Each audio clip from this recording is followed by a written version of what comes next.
Good morning, everyone. I'm Ravneet Kaur of class 12th B, and our group had contributed in creating a successful app interface called MIT App Inventor. In this, we have tried to create a very simple app interface. We log into our email IDs and we have the icon button of home and upload. Once we have logged in our email IDs, we have to select the photos either from our gallery or our Google account, and then the date and time of our uploads can easily be seen alongside our pics. Good morning. I am Simranjit Kaur of class 12th B.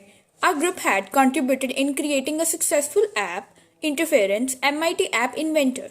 MIT App Inventor in coding we use extensions like dynamic component, image to text converter with chatbot with real-time database. This app played with MIT emulator on Android.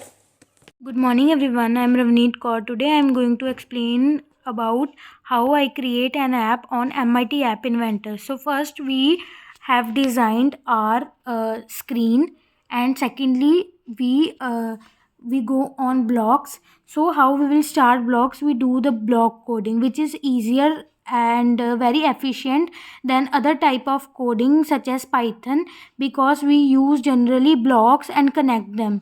So we have used control, logic, math, and text, list, dictionaries, colors, variable, procedure, blocks.